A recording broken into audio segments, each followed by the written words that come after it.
The U.S. is quickly getting further into debt. We have week after week of record sales of U.S. Treasuries. At what point does this matter? Joining me now is Jim Nadler, Chief Executive Officer of Kroll Bond Rating Agency. They have a report on the United States of America, big American flag on the front, saying that the long-term rating of AAA is stable. So, Jim, why will it not affect the U.S.'s creditworthiness to become much more indebted? Certainly debt and the deficit matter. And I think that it's important over the long term to keep track of the debt and the deficit. But I think more importantly for the U.S. is the fact that the U.S. remains by far the largest reserve currency of the world. And the reason that's important is because the U.S. is able to issue they really have unlimited ability to issue debt at a reasonable interest rate. And you saw that when one of our competitors downgraded the United States, and what happened the next day was the stock market tumbled, but treasuries rallied because in a crisis, everyone buys U.S. debt, even in a crisis that was sort of started by the fact that the U.S. got downgraded. And so it's counterintuitive. I'm struck by a recent article that I read on Bloomberg that was talking with and looking at the holdings of a number of central banks around the world. And they were noting that there was an increase in euro-denominated assets at the expense of dollar-denominated assets. All of this to say, if the U.S. does become much more in debt, will that threaten the reserve status of the dollar? It could, but I think you still have to look at the U.S.'s ability to defend its markets. The U.S.'s ability, still we're the largest economy in the world. We have a consumer economy. We buy things from around the world, so all that impacts it.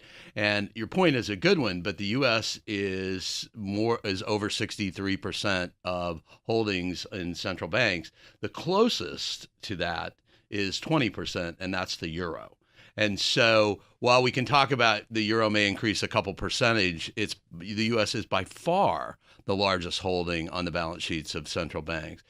If you saw another currency coming close, and the U.S. and buyers, central bank buyers shunning U.S. debt, then I think the ability of the U.S. to maintain a better balance sheet could become important. But I don't see any factors in the near term causing that to change. What's the tipping point? I mean, what does a deficit have to get to, at which point you might start to think that that foreign investors might, I don't know, have a gut check, have a aha moment saying, maybe we don't want these treasuries? I'm not sure. I think as long as we maintain a robust economy, we maintain our status as one of the leading economies and one of the leading democracies in the world, I think that that's going to have more influence than our balance sheet. But certainly the balance sheet matters, and it's going to matter more for taxes and how we spend our money over time, the things that we choose to spend our money on. And so I think that's where you'll see those discussions take place, is over time, how much we spend on defense, how much we spend on domestic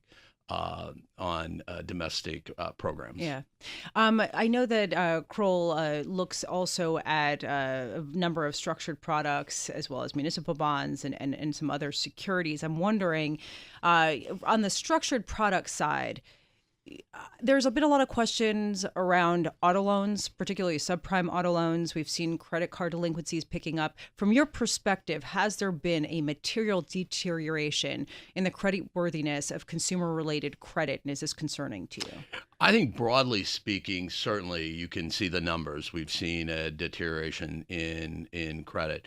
The question is how big that deterioration has been, and I think when you look at that, you really have to look at the various segments of consumer credit. So we still are seeing, even though we're seeing a bit more delinquencies in the subprime auto sector, we still see that sector as being robust. And while we talk about delinquencies maybe, going up 0.5% or something like that, they still, in the structured products world, have a very large credit enhancement that they would need to break through before it would start to lead to rating deteriorations. These are also short-term assets. And so we still are seeing in a lot of the consumer debt, particularly in subprime auto, upgrades on those tranches as those deals pay off very rapidly. And so a lot of times you'll see a single A or a double A going to triple A because the deal's paying off. And I think it speaks to the amount of credit enhancement that is in those deals to cover for losses. So yes, we've seen an increase in losses, but I think we've not seen anything that has caused us to rethink the way that we look at credit enhancement in those sectors. So in other words, the amount of money coming in is so much that any losses are immaterial with respect to the upper rated tranches. Jim Nadler, thank you so much for joining me today. Jim Nadler, Chief Executive Officer of Kroll Bond Rating Agency, talking the U.S. and what it would take to shake its status as the reserve currency. And it sounds like a heck of a lot more than what we're facing in the years to come.